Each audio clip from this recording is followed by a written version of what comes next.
Hi there, my name is Iainhallahan. I'm from the Isabel School in East Renfrewshire. It's a school for children with additional support needs, right through school from 3 to 18. We're a Smart Showcase school. I'm a member of the ICT quality team there. 4 years ago I came to the school and I didn't really know anything about smart products until then. But like I say, it's a Smart Showcase school. We've got smart board in every class. We've got 4 smart tables, we've got smart response units. I've got a smart document camera here in the room.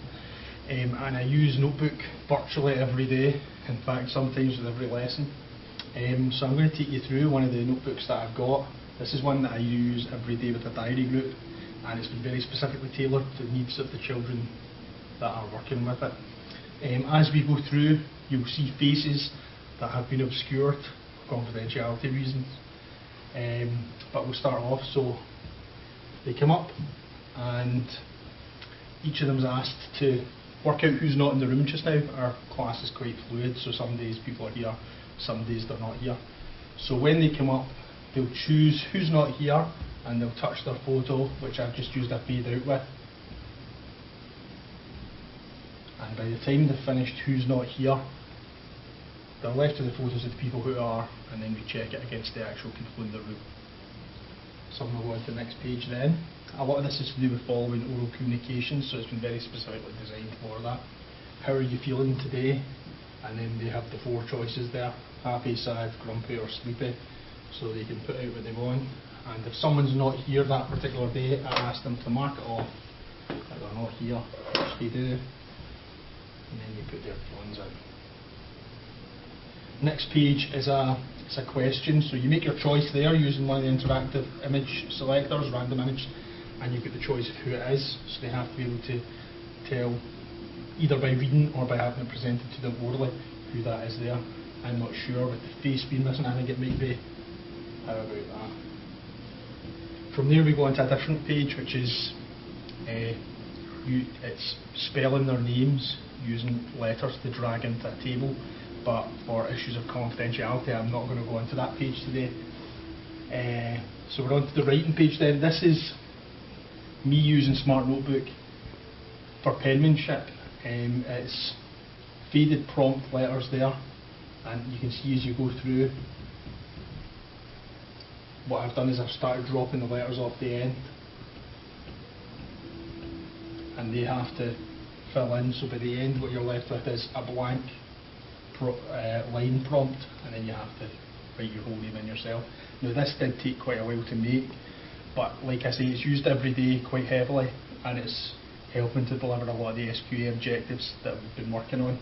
So it's been a big time saver with regards to that, because as well as having it up here, I'm able to print it off and do writing with a pen on the same sheets.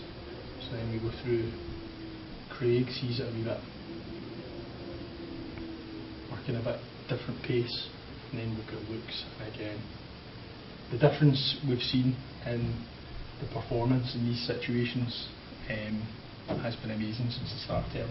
After that we're on to number, and again these are specifically targeted towards the activities that each of the boys is working on. This one's again colour recognition, and again following the oral instruction. I'll ask someone, I'll say, can you go and put your face onto the red one, and then they'll come out and they'll put their face onto the red one. Blue one, yellow and green one. Might ask them to put someone else's face out, but that's just how that works. Picture up in the corners to tell each of the boys which one of them's on this particular one, because by now I'm letting them go quite independently at it, and they're making their own choice about when it's their turn to get up and when it's their turn to get back. Sometimes I move the pages about just to try and check that they're paying attention.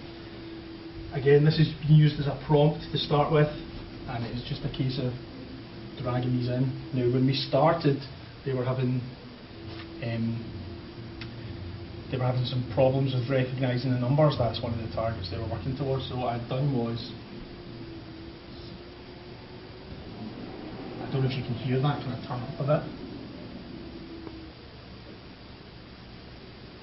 I've recorded the sound onto the number, so if you touch the number it'll tell you what the number is, and then you can work out. Again, it's just giving them an additional support. Craig's doing a wee bit better. He's looking from 0 to 10 without any prompt numbers there for him. Same with Stephen. Next one is, again, it's using an image and it's taking off one of the random dices that was there. The reason it's done with this instead of just the dice is it's to give you the choices of the answers, because that's what Luke's needing at this stage. He's doing the counting, the one-to-one correspondence from that, and it's going quite well. This is a more complicated version of the same kind of thing. It's about number recognition. So these have all gone in.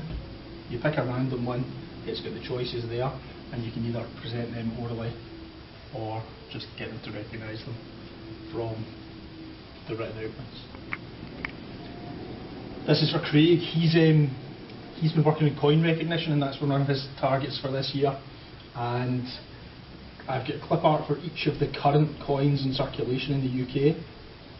And what happens again is you choose random selection. It offers you 3 choices. It's different 3 choices each time, so you know he's not just learning where the right answer is. You pick the right answer. If you pick the wrong answer, it tells you that's the wrong answer. You get your instant feedback and you've got your chance to get it right again. That had worked so well, in fact, that we developed it on, and if you look very closely, you can see that there's notes in here as well. So that's kind of the next stage. I'm not going to get a note now that I'm looking for one. I've story of my life, no notes. There you go. And that is pretty much that. These are, I've actually built this in. These are my next and back arrows that take you to the next page or the previous page. And the reason they're there is as I change the notebook, it develops and evolves as the performance improves. I've got these already here. I just drop them onto the page if I'm looking to move to the next page or the previous page. So again, it's a real time saver. So that's about it. Thank you very much for watching and listening, and I hope to see you in the programme.